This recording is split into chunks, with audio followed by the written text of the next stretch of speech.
Terduga pelaku ledakan di SMAN 72 Jakarta telah menjalani perawatan intensif. Polisi kini masih mendalami motif serta olah TKP dengan fokus pemulihan korban ataupun terduga pelaku. Sudah kita informasikan bahwa untuk dugaan pelaku kita sudah tahu, saat ini juga sedang dirawat. Kita sudah melakukan pemeriksaan pendalaman, nanti akan diumumkan secara resmi. Yang jelas tim terus bekerja dan harapan kita tentunya peristiwa yang terjadi kita jaga untuk tidak terulang kembali. Oleh karena itu motif yang apa yang terjadi dalamnya tentunya saat ini kita dalami sehingga kemudian ini menjadi pembelajaran bersama untuk ke depan kita bisa hindari untuk bisa kita jaga anak-anak kita. Dari hasil olah TKP, polisi menemukan sejumlah barang bukti penting berupa catatan serta serbuk yang diduga dapat menimbulkan ledakan. Ketua KPAI Margaret Aliatul Maimunah menyayangkan adanya barang-barang berbahaya yang masuk ke lingkungan sekolah hingga mengakibatkan terjadinya ledakan di SMAN 72 Kelapa Gading, Jakarta Utara.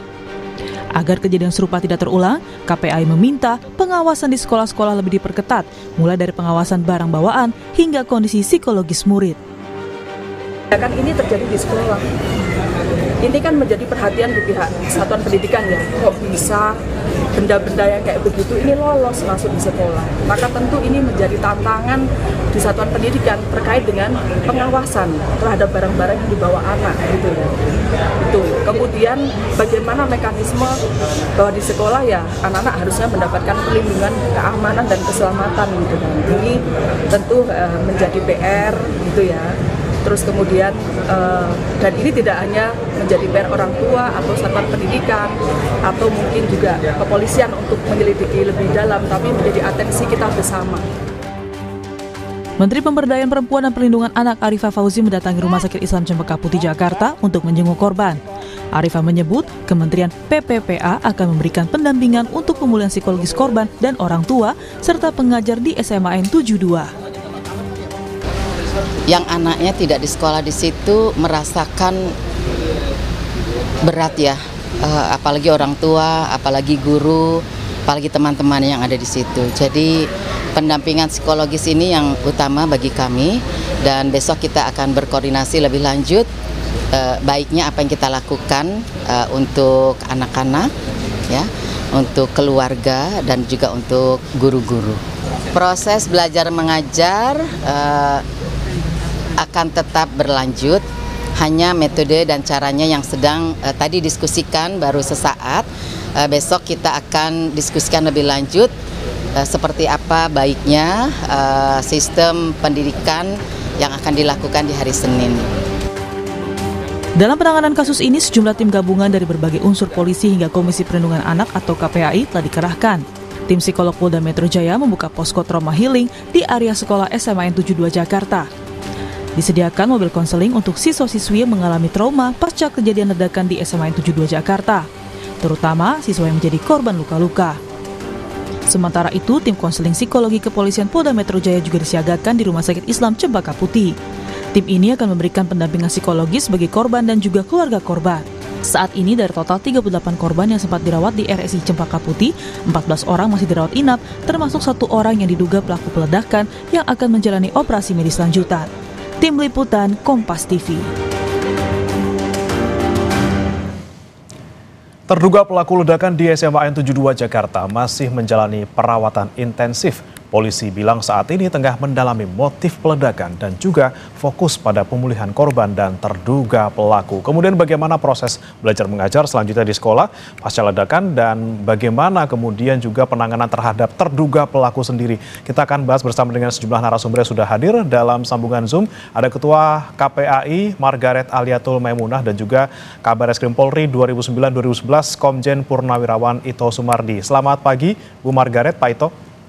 Selamat pagi, Mas. Ya, saya ke Bu Margaret terlebih dahulu. Bu Margaret, ini kan yang menjadi fokus kita sama-sama sekarang adalah terduga pelaku yang masih di bawah umur.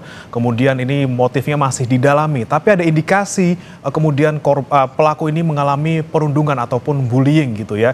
Nah, kemudian bagaimana seharusnya penanganan terhadap terduga pelaku ini, terutama di proses hukumnya? Karena pelaku ini secara mental masih belum stabil karena menjadi korban perundungan, tapi juga sekarang justru kena lagi nih, ada proses hukum yang harus dihadapi. Ya, terima kasih Mas. Jadi kami hari ini kan karena melihat kondisi terkait dengan anak terduga pelaku yang posisinya kan masih agak berat ya, kaitan dengan kondisi fisiknya. Apalagi kemarin hari Jumat kan sempat kritis dan kemudian langsung dilakukan tindakan operasi kepada anak terduga pelaku. Jadi saya kira kalau kita berbicara kaitannya dengan bagaimana nanti ini terkait dengan apa namanya hukum dan lain sebagainya, mungkin masih belum saat ini gitu ya saya kira, karena saya kira ini mesti memastikan dulu bahwa kondisi anak terduga pelaku itu sehat, secara fisik memang sudah tidak ada masalah dan kemudian sudah bisa diajak berbicara gitu ya saya kira. Dan tentu tetap meskipun yang bersangkutan adalah anak terduga pelaku karena posisinya masih usia anak, kita juga tidak hanya kemudian fokus pada upaya penanganan fisiknya saja. Tentu anak terduga pelaku juga perlu mendapatkan pendampingan secara psikologis gitu ya. Sampai kemudian situasinya kita sambil polisi melakukan penyidikan terkait dengan motif, dugaan kenapa insiden atau tragedi ini bisa berlaku, kemudian atau terjadi, kemudian apakah ada pihak-pihak di belakang si anak terduga pelaku, ini kan masih terus dilakukan pendalaman ya Mas ya, jadi kita belum tahu nih. Tapi yang karena posisi si anak terduga pelaku ini masih usia anak, tentu dalam kaitan berarti dia posisinya adalah anak berhadapan dengan hukum dalam istilah undang-undang terkait dengan sistem peradilan pidana anak. Jadi tentu dalam upaya apa namanya hukumnya ini ya harus disesuaikan dengan Undang-Undang Pelindungan Anak dan Undang-Undang Sistem Peradilan Pidana Anak yang berlaku gitu ya. Karena kan nggak bisa disamakan dengan orang dewasa. Dan kalau kita tahu bahwa SPPA itu ya lebih memprioritaskan kepada versi, kemudian restorasi justice, kemudian anak-anak juga anak terduga pelaku dipastikan juga tidak mendapatkan perlakuan yang tidak manusiawi, kemudian upaya pemenuhan hak dasarnya juga harus tetap dilakukan, termasuk juga adalah kerahasiaan identitas sebenarnya Mas ya. Oke, ada sejumlah hal yang harus diperhatikan dalam peradilan anak tentunya. Saya mau ke Pak Ito dulu. Pak Ito, kalau misalnya kita lihat ini kan pelaku masih di bawah umur gitu ya, tapi dampak yang diduga diperbuat oleh terduga pelaku ini juga cukup serius. Di SMA N 72 kemarin puluhan korban luka-luka. Kemudian bagaimana sebenarnya bisa menangani anak yang berhadapan dengan hukum dengan dampak yang serius seperti ini, Pak Ito? Ya. Yang pertama tentunya kita juga mengetahui ini baru pertama kali ya terjadi yang pelakunya adalah anak-anak sekolah di lingkungannya sendiri, kemudian juga masih di bawah usia ya, di bawah usia dewasa. Kemudian juga tentunya kepolisian kan saat ini juga sudah memiliki unit perlindungan perempuan dan anak yang pasti akan dilibatkan dalam penanganan untuk kasus ini. Kita tidak bisa melihat kasus ini sebagaimana kasus terorisme yang seperti biasa yang dilakukan orang dewasa. Mereka juga memiliki motif, memiliki jaringan. Nah, sebagaimana disampaikan oleh Bapak Kapolri bahwa sementara ya, dugaan sementara motifnya karena perundungan. Nah, tentunya ini pun juga harus didalami secara psikologi, kemudian juga mencari keterangan-keterangan dari orang tua, dari teman-temannya, dari gurunya ya. Dan kemudian tentunya akan didalami pula oleh anggota kepolisian inspirasinya dari mana ya, apakah ini dari media sosial dan lain sebagainya, karena sekarang kan mudah. Kemudian tadi setuju saya dengan Ibu Margaret, pengawasan terhadap anak-anak sekolah ini kan dulu kan kita biasanya beberapa waktu yang lalu itu ada penggeledahan tas-tas ya yang dikhawatirkan membawa narkoba dan lain sebagainya. Nah ini pun akan menjadi satu pembelajaran bagi pihak sekolah ya, dimanapun juga jangan sampai ini terjadi lagi. Jadi di sini yang dilakukan oleh polisi adalah mengapa ini bisa terjadi, bagaimana terjadinya, faktor-faktor apa yang menyebabkan kasus ini terjadi, dan tentunya upaya ke depan bagaimana yang harus dilaksanakan secara bersama-sama. Jadi saya kira mungkin penanganannya ini ada penanganan khusus, selain daripada aspek hukumnya juga kita harus memperhatikan aspek daripada kondisi anak tersebut ya. Kita beruntung anak tersebut masih bisa diselamatkan, sehingga dengan pendekatan psikologis yang tepat diharapkan bisa mengungkap motif yang sebenarnya daripada terduga pelaku. Baik, pengawasan yang menjadi poin penting dalam kasus ini. Bu Margaret, pengawasan dari sekolah kalau Anda melihatnya seperti apa? Kok bisa ada barang-barang yang berbahaya masuk ke sekolah? Kemudian juga bagaimana pengawasan terhadap siswa-siswa yang kemudian mungkin mengalami perundungan sehingga bisa berbuat nekat seperti ini? Bu Margaret. Saya kira seperti yang tadi juga sudah di dalam tayangan tadi ya, saya menyampaikan bahwa saya kira ini menjadi atensi dan pelajaran kita bersama ya, bahwa penting sekali melakukan pengawasan terhadap anak-anak, tidak sekedar kemudian di sekolah itu hanya terjadi proses belajar mengajar. Ternyata penting juga dilakukan upaya pengawasan terkait misalnya barang bawaan. Kalaupun misalnya tidak menyeluruh, setidaknya kalau ada hal-hal yang dianggap di luar kebiasaan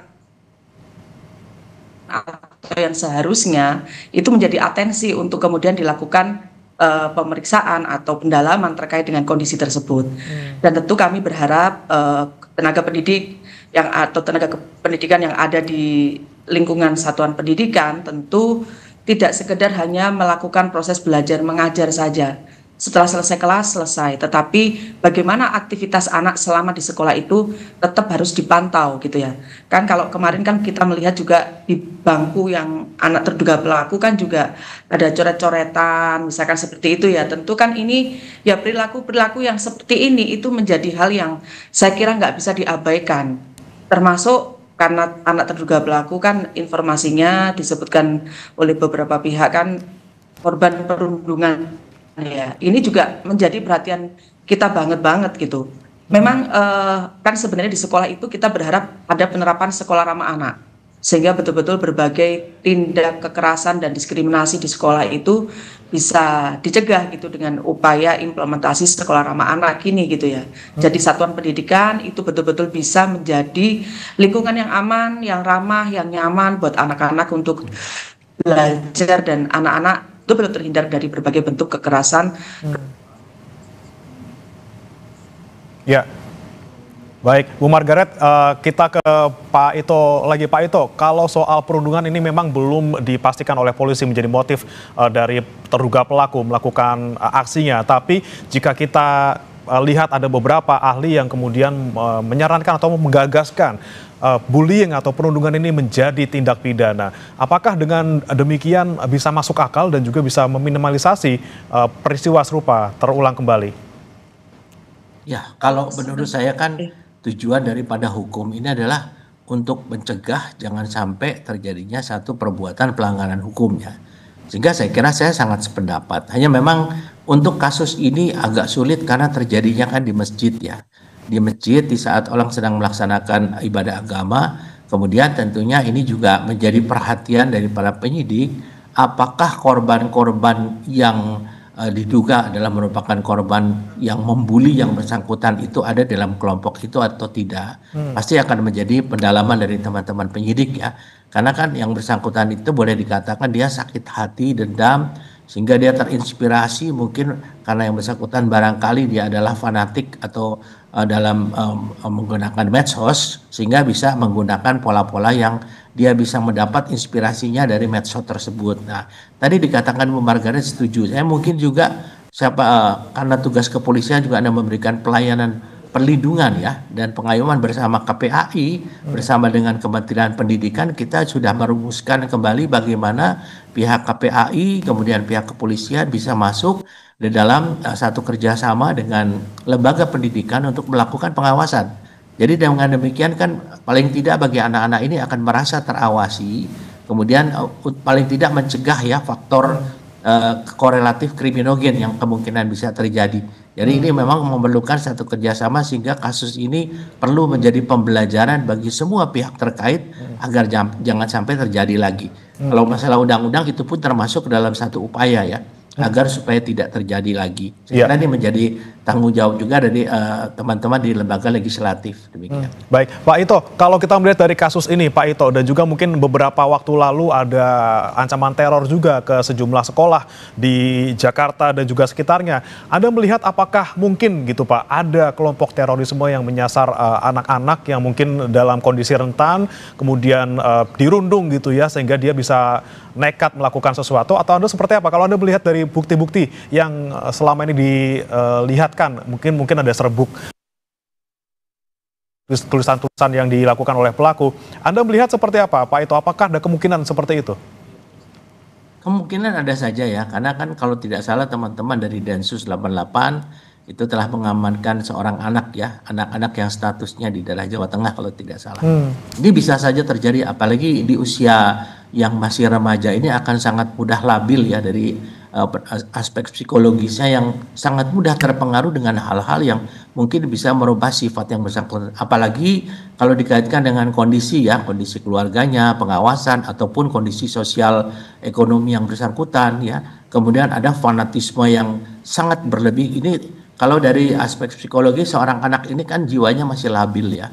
Sehingga saya kira ini sangat-sangat mungkin Mas bahwa ini bisa terjadi hal-hal yang bisa menyasar kepada anak-anak sekolah ya. Kita lihat di beberapa negara juga kan banyak anak-anak yang mungkin mudah untuk digerakkan sebagai pelaku untuk melakukan teror dan lain sebagainya. Tapi tentunya kembali masalah tadi kita belum bisa secara dini menyimpulkan apakah motif terduga pelaku ini memang betul-betul murni karena perundungan ataukah mungkin ada jaringan lain sehingga perlu didalami dari jejak digital ya, baik dari telepon, HP maupun mungkin daripada internet yang atau komputer yang dilakukan yang bersangkutan. Tapi yang penting masalah ini adalah betul bahwa masalah perundungan yang dikatakan Ibu Margaret selama ini kan seolah-olah tidak kurang mendapatkan perhatian ya. Kita lihat di viral-viral di beberapa tempat yang kita tidak jelas apa kemudian tindak lanjut baik dari pihak sekolah ataupun dari pihak terkait terhadap kasus tersebut. Nah, sehingga ini bisa saja terjadi kapan saja. Dan ini pendekatan dari seorang guru, pengawasan di sekolah, melakukan konseling, orang tuanya di rumah juga ini harus betul-betul menjadi satu perhatian yang serius saat ini. Oke, selain di sekolah tentunya di rumah gitu ya, ada pengaruhnya, harus ada pengawasan yang lebih jauh juga dari pihak keluarga. Saya ke Bu Margaret lagi. Bu Margaret, kondisi sosial ekonomi ini juga mungkin berpengaruh pada perilaku seorang anak gitu ya, sehingga bisa nekat melakukan sesuatu. Anda melihatnya mungkin kalau beberapa informasi yang kami terima, memang terduga pelaku ini tinggal bersama dengan ayahnya yang juga bekerja, kemudian ibunya di luar negeri juga bekerja gitu ya, dan keduanya sudah bercerai seperti itu. Anda melihatkah apakah ada pengaruhnya terkait dengan kondisi keluarga terduga pelaku dengan apa yang kemudian dilakukan di sekolah? Saya belum mendalami ya terkait dengan itu ya. Kalau saya mungkin lebih menyoroti kalau memang faktor yang mungkin lebih berat, justru mungkin lebih kepada pengalaman perundungan itu kalau menurut saya ya. Karena kan biasanya kalau anak mengalami bully, dia tuh nggak berani ngelawan karena ada relasi nih antara pelaku bully dengan korban. Tetapi bukan berarti kemudian korban ini adalah pribadi yang lemah, yang kemudian dia udah siap tidak melakukan apapun, siap menerima apa yang dilakukan oleh pembuli. Apalagi biasanya bully kan berlaku rame-rame, kemudian hampir tiap hari atau sering gitu ya. Dan juga disertai dengan ancaman untuk tidak melaporkan. Nah, dalam kondisi seperti ini, anak korban itu biasanya akan mengatasi dampak psikologisnya dia untuk kemudian akan melakukan satu hal itu sangat mungkin. Nah, kalau kemudian dia kan mengatasi dengan cara sendiri ya, karena nggak berani lapor ke orang tua, nggak berani lapor ke guru. Nah, kemudian bahan bacaan atau dia mencari inspirasi dari konten-konten yang ada di media sosial. Karena ini mungkin bisa dilihat dari senjata mainan yang ada ditemukan ya. Kan ada beberapa tulisan-tulisan peristiwa-peristiwa yang sepertinya itu menjadi inspirasi dari anak terduga pelaku. Karena peristiwa-peristiwa yang tercantum di dalam ditulis di dalam senjata mainan itu kan ada beberapa peristiwa, misalnya pelaku penembakan di masjid yang terjadi 2019 di Selandia Baru misalnya, atau beberapa kasus sebagai perlawanan dari berbagai bentuk tekanan yang diterima gitu. Nah, kalau kaitannya dengan sosial ekonomi, mungkin kalau saya bukan sosial ekonomi ya, lebih kepada bagaimana komunikasi anak ini dengan orang tua, sehingga kemudian apa yang dialami oleh anak ini bisa tersampaikan kepada orang tua, sehingga anak ini betul-betul mendapatkan insight atau kemudian cara gitu ya, mengatasi dari berbagai masalah yang dia alami gitu. Jadi kalau menurut saya sih lebih kepada relasi komunikasi si anak ini dengan orang tua mungkin di rumah. Oke, baik. Kemudian bagaimana juga Bu Margaret untuk menangani korban perundungan gitu ya? Apakah memang hanya konseling dengan orang tua ataukah perlu kita pendampingan psikologis juga? Dan pendampingan psikologis apakah juga perlu nih kita berikan kepada teman-temannya yang satu sekolah gitu, yang melihat bagaimana peristiwa ledakan kemarin, dan apakah juga mungkin gitu besok Senin mereka bisa sekolah lagi? Apakah seharusnya ya diliburkan saja dulu sebelum mereka bisa sekolah lagi menyembuhkan traumanya? Saya kira kalau terkait dengan perundungan ya, ini kan sebenarnya sudah ada aturan lah, tidak boleh ada praktek kekerasan di lingkungan satuan pendidikan. Ini juga ada di Undang-Undang Perlindungan Anak. Kemudian juga saya kira Kemendikbudrismen juga sudah ada aturan terkait gitu ya. Jadi sebenarnya ini suatu tindakan yang nggak boleh dilakukan dan ada konsekuensi hukumnya sebenarnya. Nah, bagaimana dengan anak korban? Anak korban ini tentu seperti yang tadi saya bilang, sangat mungkin mengalami luka fisik kalau perundungannya terjadi secara langsung. Tapi secara langsung atau melalui cyber, tetap anak korban itu pasti mengalami dampak psikologis yang itu macam-macam ya, Mas. Ada yang tahapnya sedang, ada yang parah, ada yang merasa depresi, ada yang ketakutan, kekhawatiran, ada yang kesehatannya terganggu, akademiknya juga pasti terganggu, prestasi belajarnya pasti menurun, dan sampai ada yang ingin mengakhiri hidup, kira-kira begitu. Nah, kepada anak-anak korban ini tentu, anak korban bully atau perundungan ya, tentu membutuhkan pendampingan psikologis, karena dampak ini, Mas, biasanya tidak 1 hari 2 hari, tapi dampak ini tuh bisa sampai ketika anak dewasa. Jadi peristiwa perundungannya itu pada saat anak-anak sampai dewasa itu dampaknya masih bisa dirasakan oleh orang-orang tertentu yang mengalami bully. Nah, kalau pada kasus kemarin, meskipun dari peristiwa ledakan itu kan ada 96 anak yang mengalami luka ya, dan sempat kemudian mengakses layanan kesehatan di 5 titik yang ada di sekitar lokasi, dan hari ini masih ada 29 yang dirawat di 3 layanan kesehatan, tidak berarti bahwa pendampingan psikologis ini hanya diberikan kepada anak yang mengalami luka, termasuk juga anak terduga pelaku, termasuk juga anak-anak yang kemarin di sekolah menyaksikan bagaimana ledakan itu, meskipun karena terjadinya kan di masjid ya. Jadi semua korbannya kan laki-laki. Anak perempuan yang melihat temannya berdarah-darah dengan kondisi seperti itu butuh untuk dilakukan pendampingan psikologis. Oke, jadi tidak hanya terduga pelaku, korban, tapi juga teman-teman satu sekolah yang menyaksikan ya Bu ya. Betul, termasuk guru dan orang tua, Mas. Oke, termasuk guru dan tidak hanya anak-anak begitu ya. Saya ke Pak Ito terakhir. Pak Ito, bagaimana kemudian memastikan peradilan ataupun proses hukum yang ditujukan kepada terduga pelaku ini berjalan semestinya, tentunya dengan mempertimbangkan bahwa dia masih di bawah umur, bagaimana kemudian nanti sidangnya, kemudian juga nanti proses pemeriksaannya ataupun penahanannya seperti apa Pak Ito memastikannya? Ya, kepolisian kan sudah memiliki prosedur penanganan terhadap pelanggaran hukum yang dilakukan oleh seorang anak ya. Sehingga di sini tentunya kita harus mengacu dan juga harus mempunyai satu prosedur pendampingan ya. Kalau kita lihat tadi kan anak ini kan masih sekolah ya. Kemudian juga kan orang tuanya saat ini juga mungkin karena kondisinya kurang mendapatkan perhatian di rumah. Ya, ini tentunya penting sekali harus dilakukan, dan dari pihak korban kan kita juga melihat apakah pihak anak-anak yang korban ini juga keluarganya ataupun anak tersebut akan memberikan semacam satu kesepakatan untuk memberikan pengampunan ya. sehingga bisa ditempuh restoratif justice atau tidak. Kalau tidak, tentunya dalam proses peradilan kita juga bukan hanya melihat semata-mata penjatuhan sanksi, tapi juga bagaimana motif anak tersebut melakukan ini juga harus menjadi pembelajaran bagi pihak kepolisian. Tapi dalam penanganannya kita tetap mengacu kepada proses penanganan terhadap perbuatan melawan hukum yang dilakukan oleh anak-anaknya. Itu kita sudah ada prosedurnya, dan pasti pendampingan daripada unit perlindungan perempuan dan anak ini akan selalu mendampingi daripada terduga pelaku tersebut. Demikian. Baik, walaupun masih anak-anak tentunya konsekuensi juga harus tetap diberikan gitu ya, entah nanti dalam bentuk restoratif justice maupun peradilan anak. Kita nantikan bersama-sama bagaimana prosesnya ke depannya. Terima kasih Bu Margaret Aliatul Maimunah, Ketua KPAI, dan juga Komjen Purnawirawan Ito Sumardi, Kabar Eskrim Polri 2009-2011, sudah bergabung bersama kami di Sapa Indonesia Pagi. Selamat pagi. Ya, selamat pagi. Terima kasih.